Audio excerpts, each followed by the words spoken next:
My name is Darlene Barker, and I'm a grad student at UMass Lowell. I work under Dr. Lukowitz, who won't be joining us this evening. He's on vacation. So I'll be going over the research. So the agenda, I'll present information problem that we see that we're trying to solve, our approach, some related works, and what we see for the future and conclusion. So I figure it's worth giving an origin story of where this all started. I was overseas, thousands of miles away from my family, and on a call, I kept reaching for my daughter, wanting to touch, because we're talking, listening to each other, and that was missing. So I came back, and my professor and I, we talked about it, and why not? This is something we can work on. So, intro. The first sense that we as humans encounter at birth is touch. At birth, in some cultures, you put the baby on the mom, and that's that first feel, that first connection that we form. This is not about the psychology of all of it. It's an idea. So with touch, we're able to experience emotions on a deeper level. So if we saw a cookie, we smelled a cookie, it doesn't have the same effect as if we had the cookie in our hand. That's the idea. Now, in VR, we're trying to recreate that tactile sensation of feeling. Okay. Now, research areas that can benefit from this, studies of how our brain works, how we classify things that we touch, feel, how different cultures process, regard touch. Touch in one part of the world may not be the same in another.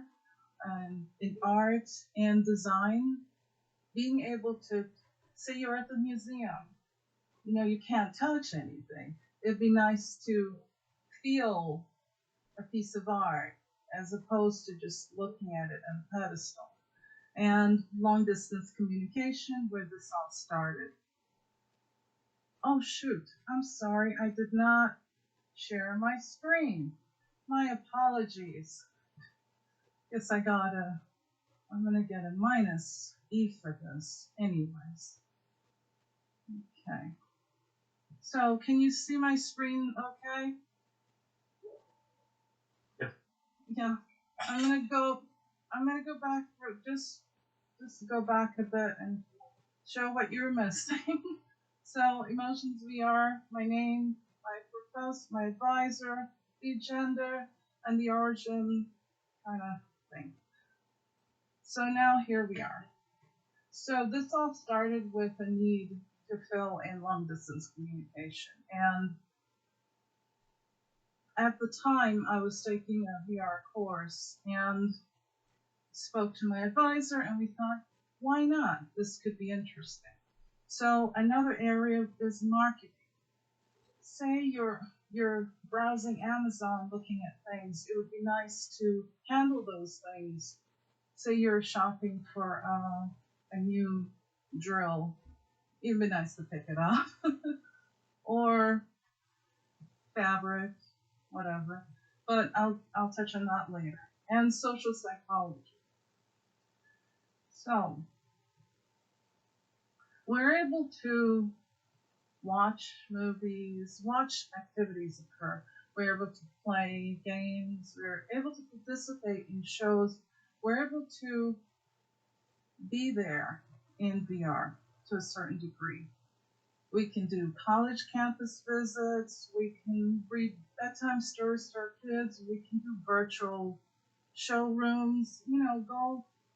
Go places that we usually, would go in person, but in VR. The things that we're not able to do is feel an object. So in VR, I could potentially pick this object up, or the arm goes through it because I can't pick it up. But we cannot feel, we cannot experience that feeling of the object. We can't experience the feeling of touch. So you touch your arm or someone else's arm, and you can feel that you touched the person, or you can feel the reaction to being touched, to touching the person, or you can feel being touched. Okay, so these are the things you're not able to do in VR. So what we're seeing as the problem is that we're using sound and visuals to recreate that feeling of presence. And here's the idea. If you picked it up, then you touched it. So in your mind, you touched it, but you really didn't, because you can't really feel touch. So we believe that touch is important. Now, touch is multi-dimensional in the sense that there is so much data to collect. I'm sorry, emotions is multi-dimensional. Yeah. Anyway, so emotions is multi-dimensional in the sense that it's not the same for everyone, but there are things that data we can collect, and it's a lot of data that we can collect, and somehow using machine learning, be able to classify emotions.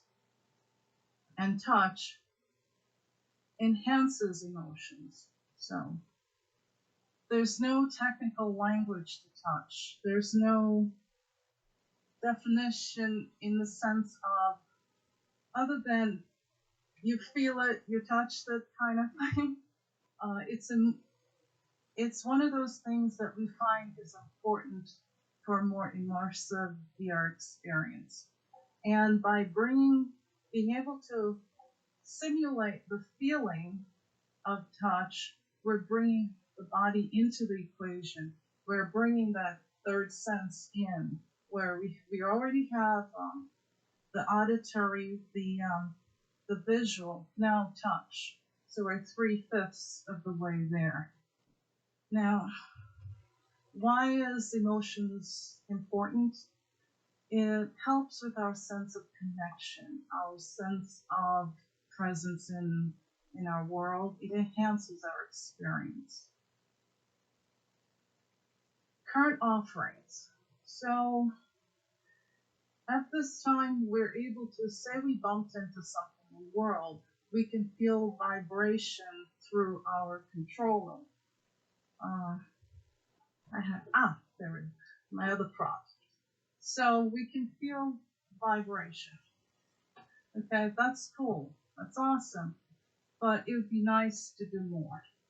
With haptic gloves and fingertip devices, we're able to feel and manipulate the world through our hands or fingers, simulate movement in that part of the body. So that's cool. Now, there's a partial body coverage that I think TechSuit X offers. It's a vest and gloves. So that's really cool. Now, there's a full body version, which ideally would be awesome to play with, but before we get there, there's a lot of computation that is required before we get to the act of connecting the haptic devices and moving forward. So, our big idea is to aggregate emotions data in the sense where, so I will go over the different sensors and things, but collecting sensory information from, say, 3 or 4 different sensors, and each of them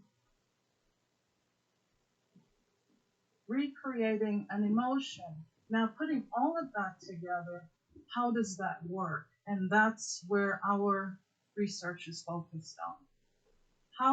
how to aggregate all of that data, how to get it working to say you, well, I have a horrible drawing, but yeah, I won't put it. So just think of, you have facial recognition data, you have speech data, you have brainwave data, and maybe body temperature and some others. Now, each one of these, you can use a model to figure out what emotion is being portrayed. But then, do they all come back with the same thing? Or do we need to adjust this in some way? So that's what we're mainly focused on. Now, doing all of that gives us a little black box to simulate tactile sensations. So it's more like we have all this data we need to work on, but then we need the tool. But before we get to the tool, we need to figure out this ball of data. Now, smart garments. When I started this, I had this idea, it would be good to have smart garments, something you could fold up into a little box. This is one of my sensor spots. But something small enough to put in a box, take it out, put it on, plug it into your device, and off you go. You can simulate touch. That's the daydreamer. But in reality, we need to work on the data first. Now, all three of these things I just mentioned, to better immersion in VR. Now, things to think about. The first one would be types of touch and emotion. Okay, so with touch, it could be a classical touch in that you initiate it. It could be an emotional, what you say, what you're hearing, how you say something. And then it would be the third type, physical, where you bump into, which is kind of similar to classical, but I'll go over that in a minute. But there's that. Then emotions. It could be physical and it could be environmental. And lack of a better name, our black box, I call it the agent. And it has nothing to do with AI or anything. I didn't want to call it the black box. I'm thinking of, the agent. So the agent is where all the sweet sauce is made, and then some machine learning, aggregate data collection in a way that the sensors are all working together, not against each other, and the giving and delivering of feedback that refers to touch. So, to set this up, okay, let's just imagine we're in a restaurant setting. It makes sense, so bear with me here, okay?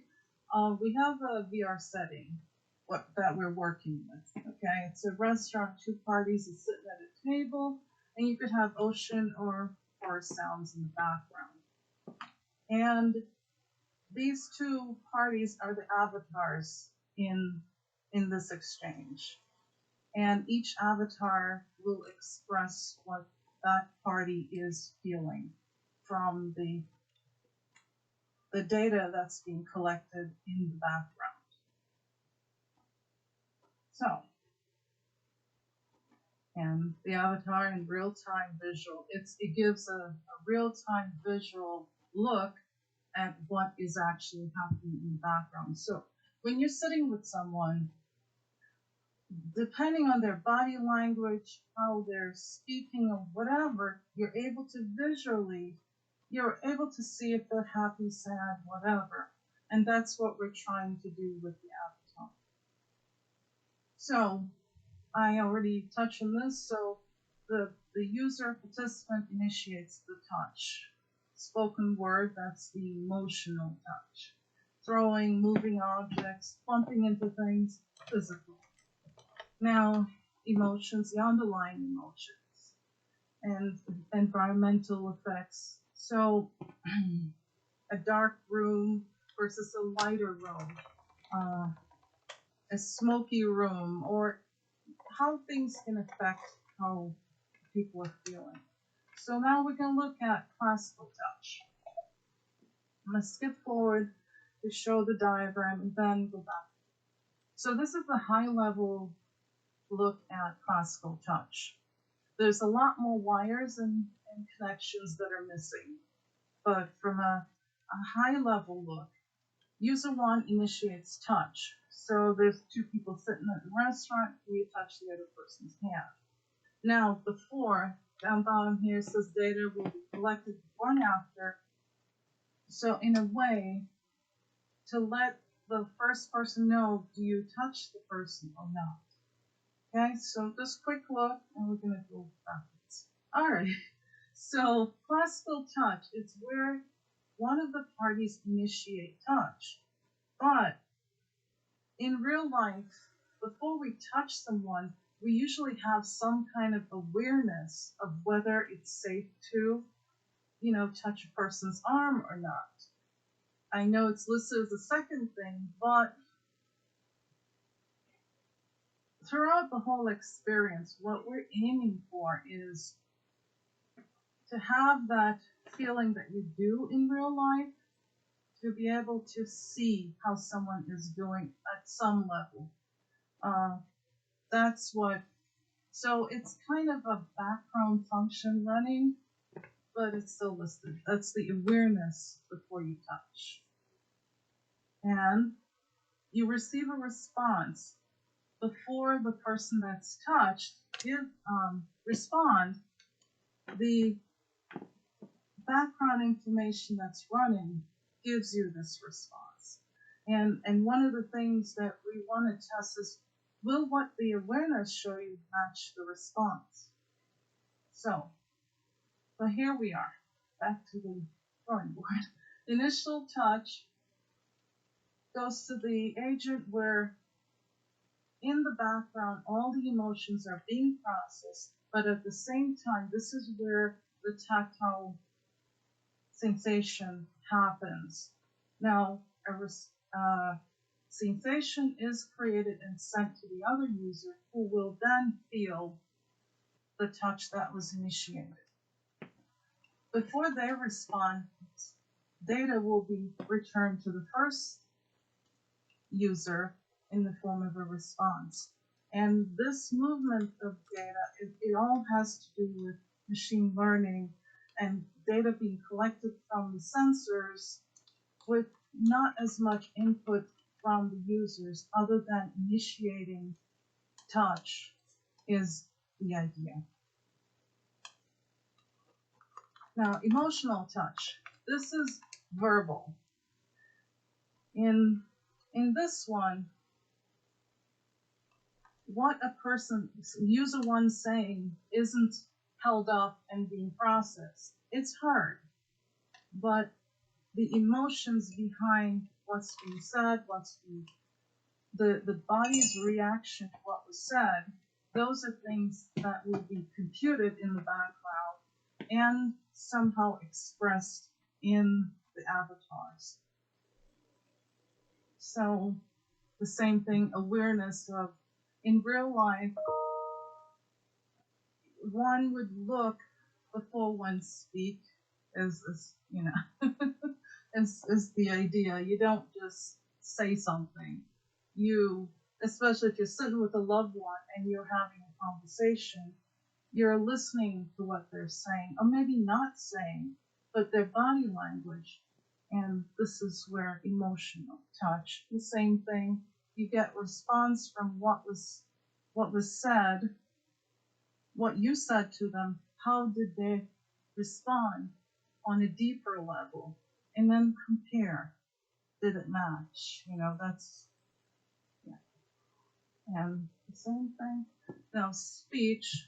So, as I said before, the speech isn't stopped and processed. It's just said, goes through, but it's captured in a way that the data is studied, patterns. The emotional state of the speaker is looked at, and update of the avatar.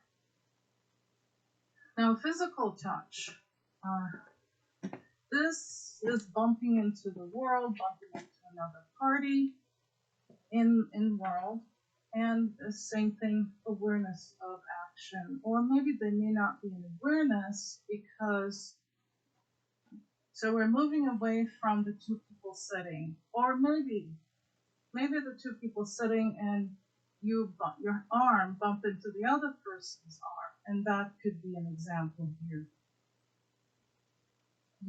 You become aware when you bump because you will feel something. You'll feel the object or you feel the avatar, and compare awareness to the matching feeling. And here is the overview. So in the case of a physical object, additional sensors will be necessary for specific objects in the world, or to capture that data to be able to figure out, well, that was a plastic bottle, or that was a rock, or concrete wall you just bumped into, or whatever. I'm sorry, I'm probably not answering questions, but I will get to them as soon as I go through everything. That's okay. All right, now, physical emotions. This is where the underlying, based on, say your pupils, the movement of your pupils, the dilation of your pupils can tell a lot, whether you're interested in what's going on, or there's a whole ton of research on that, which I'm enjoying. Anyways, so underlying emotions, it gives you a way to indicate what your next move should be, your next action, okay? And this is something that's happening in the background, and we're not doing anything. It's the sensors are collecting and showing. So, now, background emotions, that's the sounds, the visual effects, and let's see. One of the things with the avatar that we're looking at is having color, a glow to the avatar. So when they're happy, happy would be green, red would be angry, or maybe white would be at peace. Not white. Just a colorless glow would be at peace. So in this case, this is another visual cue as to whether you should touch, not touch, talk, not talk. It's just more information that you can capture visually to help with your actions. Okay, so now we're going to look at the agent. Okay. Now, the steps that we're working on, this is before we get to even applying, connecting a haptic device. This is that big ball of emotion study that I keep doing. This like a little ball. That's what the agent is. It's this big ball, and sensors data is going into it, and we process and spit out an emotion. Okay, that's really horrible. Anyhow, so to be able to implement touch in VR and to understand the emotions that need to be recreated, deep research is necessary. This is something that's ongoing, and it's not just computer science, it's other disciplines. It's psychology behind certain emotions and how certain things happen or don't happen, or what's being said and not being said. This is a multi-field study that we're working on. Now the next step is facial expressions. Creating a database for facial expressions and also speech recognition, which is the next slide, but anyhow. and implementing the agent in that it's multiple pieces working together. That kind of, it's yeah. All right, so how? First off, we started with data sets, publicly available data sets, to work through each different emotion and getting things working as a first step. Then there's the creation of the databases for the facial expression, speech recognition. Now with brain waves, creating data sets for that. Now I'm going to take now is not the time, but later on I'll talk about some brainwave research that was done to capture pain, certain degrees of pain. So I'll go through that in a moment. Anyhow, collecting data from the multiple. So before we implement complete implementation of the agent, we need to have something working to recreate these emotions. Now, in the VR experience, what we're hoping for is an online processing of this data, collecting data, processing, aggregating. So that's kind of the next big step after things get working. So, and the current setup, Oculus Rift, I know that's the older version, but if you can work with an older version of something, get it working awesome, the new version will work fine. And the Oculus 2 just got it 2 days ago, was using an older version, but this one has a little bit more. So here, collecting data from the sensors. The Muse 2 allows for brainwaves, heart rate, body, and breath. With previous work, only used the brainwaves.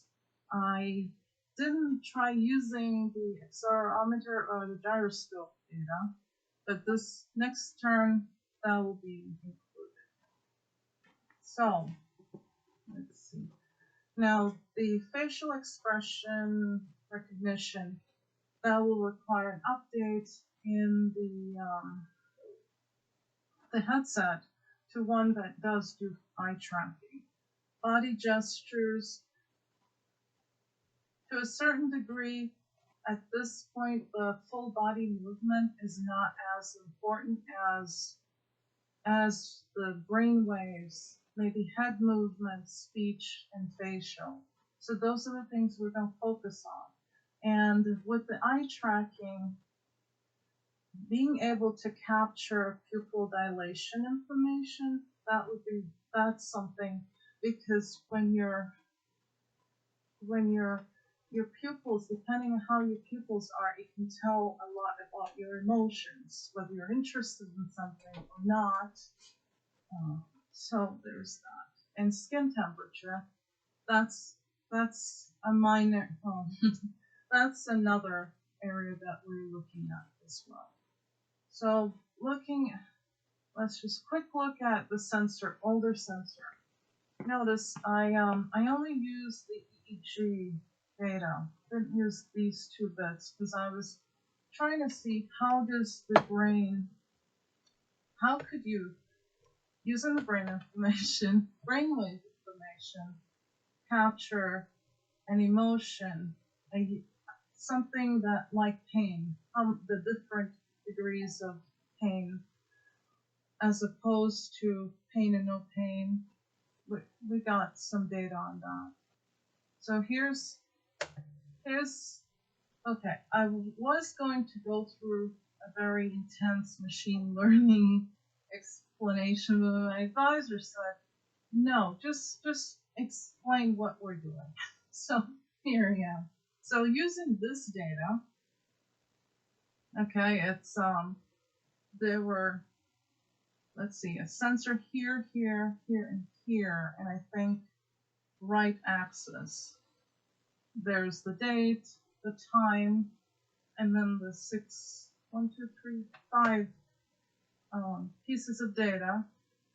Well, types of data. I was able to get these accuracies using these machine learning methods. And, just off the top of the head, well, maybe LSTM would be the ideal one for the project. But at this point, there's so many different pieces of data. There's so many different types of data being processed. Saying we're going to use one method throughout may not be the best way. So that was just a full look. Now, after the agent is solidified and working, the next step would be for the world creation. And maybe at that point, using buttons versus the haptic stimuli, just to say, well, we're trying to do happy, and when initiating the touch, you hit happy, and it'll go through the process collecting data from all the different sensors and give you happy on the avatar. So that's one of the first next step, and then the final step will be to add haptic stimuli to it and see it working. So now we're going to look at some related studies, related uses of emotions, simulated emotions in VR. And the first one is medicine. So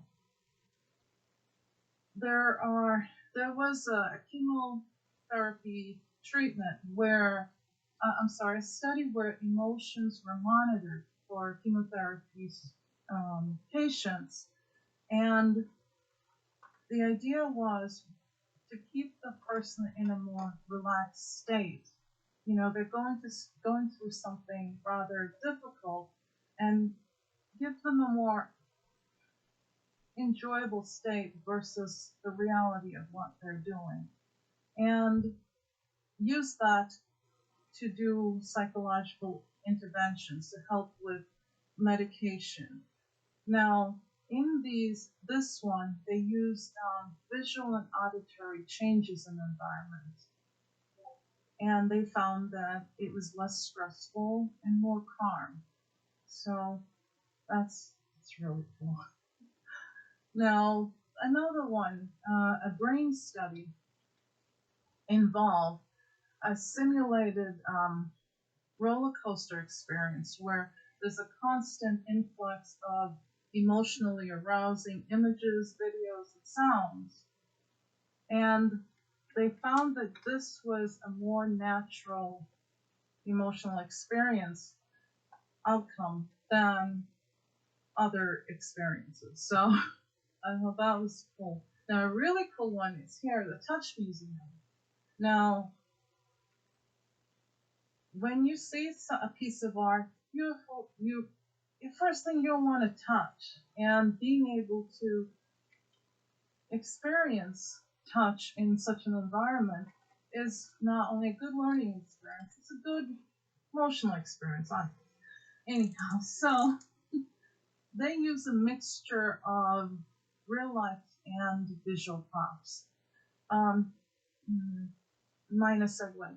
There was another research which I found that you're simulating being outside on grass, so you're standing on a physical prop, indoor carpeting that's grass material, and it really is pretty cool when there's a mixture of real life and visual props. So here they found that it increased the sense of presence and learning. It got better results in terms of sense of presence. And let's see, sports. Now, facial expressions. VR volleyball, where the avatars, their facial expression change what's going on in the world. If you watch a volleyball game, Um, the facial expressions change in real life. You know, when we're doing awesome, our facial expression changed, and it was found that this created more believable and more believable characters, and it was a more engaging game. Now, in education, there's 5 examples, and I'll go through each one of them. So, science college level immunology course, they use like a digital storytelling to engage and enhance learning. And with all of these, they are found to be more engaging. Now, the second one has to do with a shared haptic experience with a student and teacher where they're using a force and motion. Now, in reality, I'm not sure about a VR dental appointment, but this was pretty cool, I thought. But the fact that they're using force and motion, that's pretty much closer to what we're trying to do than a lot of the others. So that was pretty cool. Another one, it's an online virtual reality training for learning Japanese and having facial expressions on the instructor to see if that would help with engagement. Now, having a fixed facial expression, no, but if it changes, it does make a difference. Now, another was a social inclusion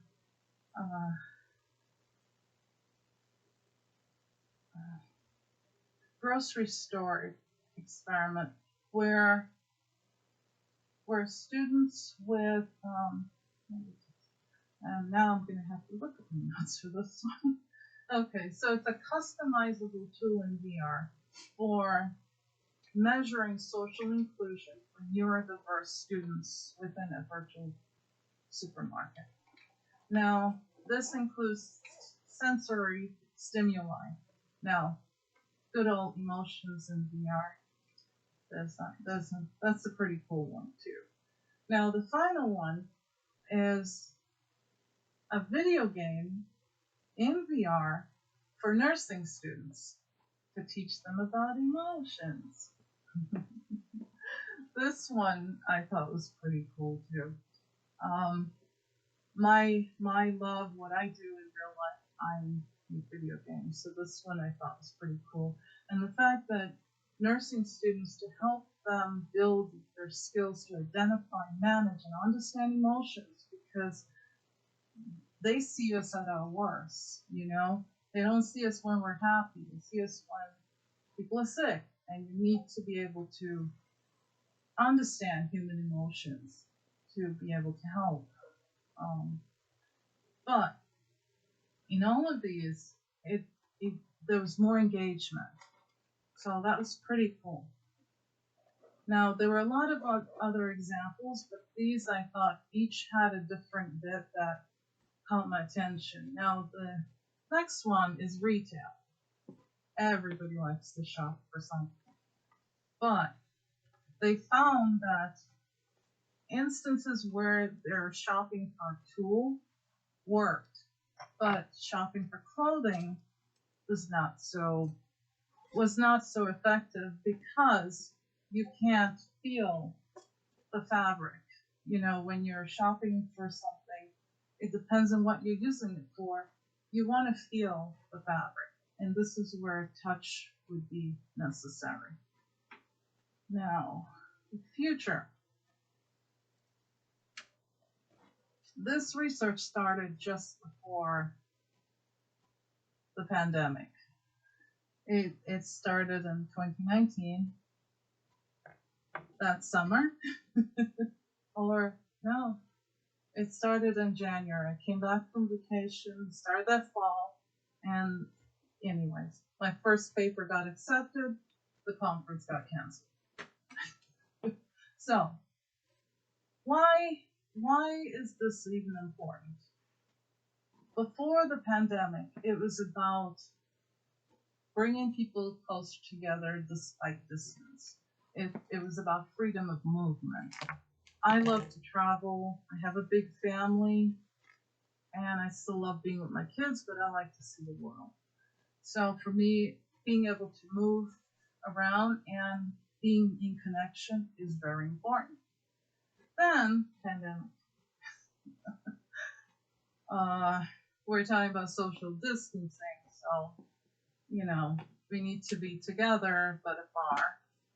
And here's where being able to hold our loved one's hand. I know this is about VR, but the data works outside of VR as well.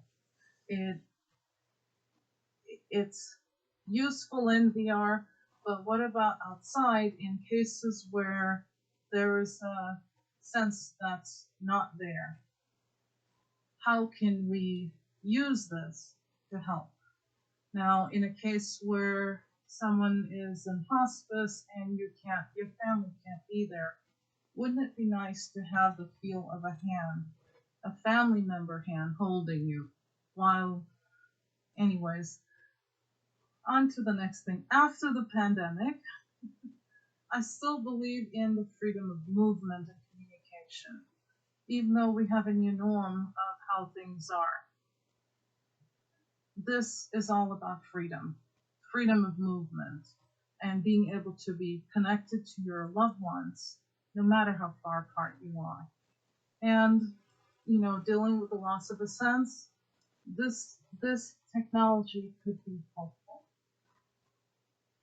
Now, future works, wearable devices, object recognition via touch. Now, the physical touch portion, where it's the person and an inanimate object being able to recognize objects, that would be really good. Touch between avatars, you're in-game playing, and you don't just bowl over your... Now, here's a neat scenario that would be really interesting. As you're playing and you bump into someone, they fall, and you're able to reach out and help them up. I know, sounds like daydreams, okay? I could see the clouds, yeah, but anyways. Smart textiles, a more cost-effective and accessible solution to implementing touch and VR. That's the future from my cave. Now, conclusion. Emotions are a multidimensional construct. It's based on so many things. Now, so far I've said it's based on your environment, your physical, and all these things, but what about your memories and things? Those don't come into play here, but there's just so much. And touch, it's a tactile sensation. More body coverage, more possibilities of what we can do. And yeah, thank you for listening. I hope I didn't bore you to Hades, but if you have any questions, we're open for questions, and I'll turn off my screen. I'll stop sharing. All right. So I'm open to questions, and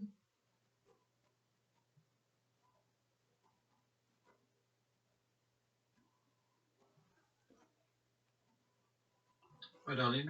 It was really interesting. Thanks for that. Thank you for listening. I'm just thinking in terms of making these things a bit more. Sorry, my hat's crooked. Okay, I'm not measuring. Sorry. Yeah. So, yeah, just wondering how to make these haptic devices maybe a bit more ubiquitous and like to be able to express a variety of emotions, because if we have like full body suits, they're not exactly accessible for everyone. So because I've done a bit of work in this space as well using haptic devices, and you know, we had a vest and all this sort of stuff, but you know, and often participants, it's sort of cumbersome for them to put all this stuff on. So, do you see any ways to really to use stuff that can that's not so bulky or like difficult to access or expensive and that sort of thing? Yeah, I came across a study where they were using pieces of material. I think it was, I don't think it was fabric, it was just this little strips.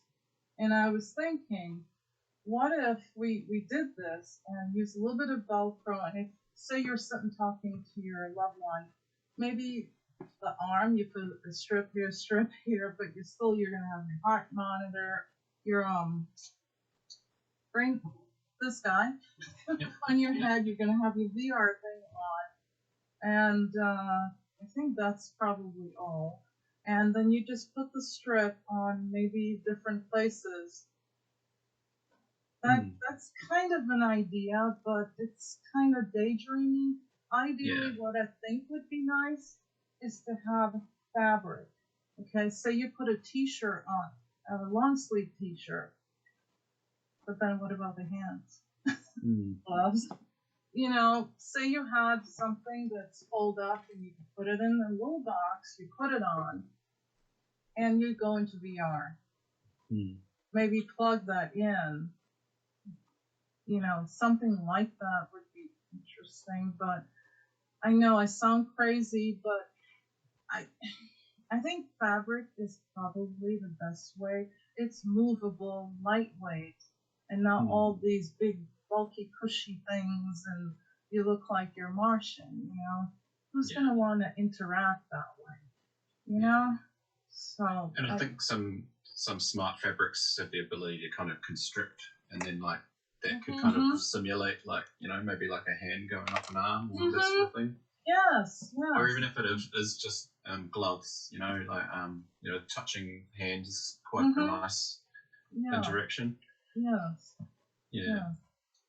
I guess the other one would be, you know, if you're interacting with like non-human agents, and you know, having an experience with you know, virtual non-player characters and being able to interact with them on a higher level, that could also be kind of interesting. Yeah.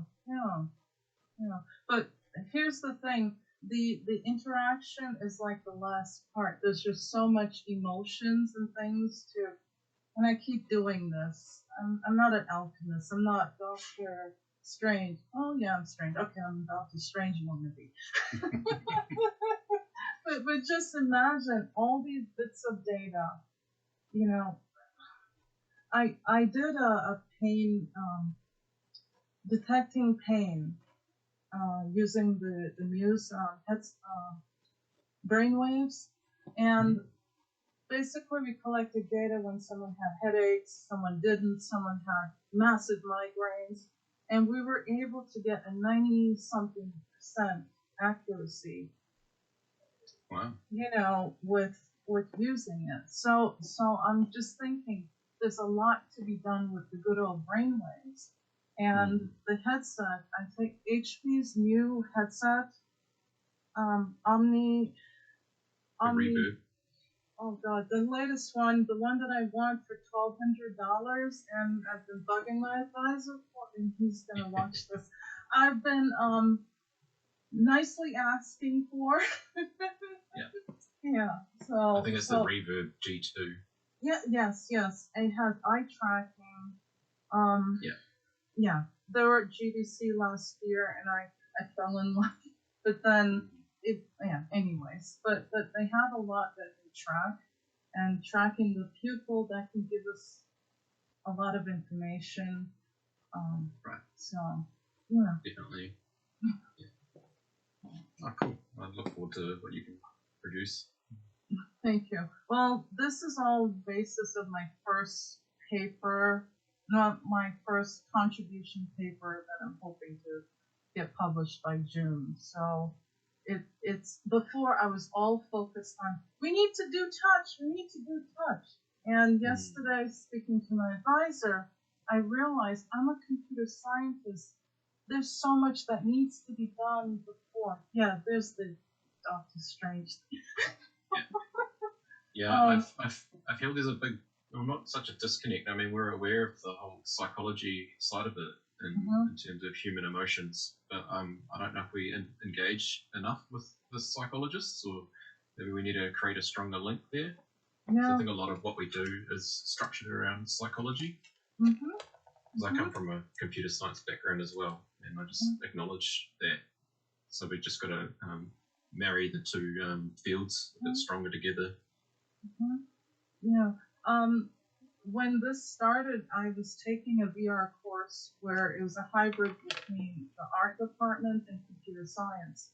At the beginning, there was a lot of computer science students. At the end, there were 2. And it gave me a new look at what we do. You know, what we do is affected by and affect everything else. You know, we are, not to sound big, oh boy, not to sound big in the head, but the emotions, the underlying stuff, there's a lot of data, and that's where computer science comes in. And if we can get help from those other fields, you know, understanding what it means when say a person is quiet but their blood pressure is high, but they look okay, but dear God, they're not happy, you know? And by studying those underlying emotions, we can understand, you know, maybe not be a psychologist about it, but understand what it is that's happening and be able to make better systems is the idea. Yeah, not to sound too computer sciencey, but I called it the agent because I was thinking of the Matrix, Neo. You know, I don't have a name for it yet. You know, I thought of my first initial and my advisor's first initial and touch, but that sounds weird, you know. But I don't know what to call it. It's not like a kid. You know what to call a kid, but this is something more. It's. I think the more we get into it, it'll be closer to understanding what exactly we call it. You know, other than the agent. Yeah. I'm sure you'll find a nice term for it. Yeah. I hope I went into enough details. I didn't want to overbug it with, this is what the data look like. This, did I give enough interesting enough?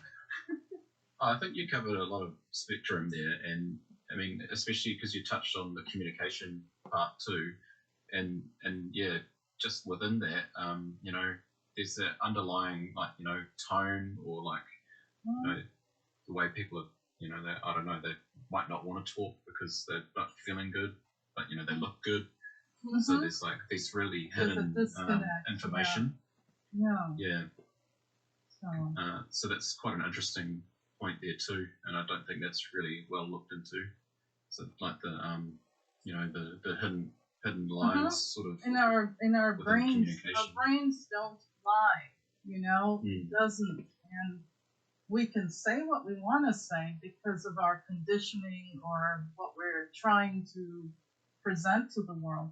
Like today, I did not comb my hair. This is my Einstein look, and I wanted to focus on, I'm here to deliver my message, not about the aesthetics, not to put a business suit on, whatever.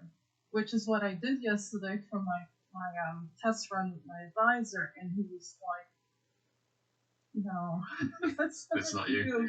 You know, this is me. So I want to be able to create ways for us to communicate who we are, being okay with who we are, and when we're not, maybe learn a little bit, you know, that we're not being who we really are. So yeah, I felt the same. Like, you know, you go to a conference in person, you know, you dress up in your fancy gear and all that, but it's like, but you're not being yourself. My advisor, what he said was, think of it as, this is your story. You're telling the story of your research. and you're at a cocktail party, presented that way. And he has to remind me a lot because I have this idea I'm representing this, and I need to look this way. No, no, no. I wanted to tell a story, and hopefully it. That was good. Thank you very much. Thank you. Thank you. Anyone else?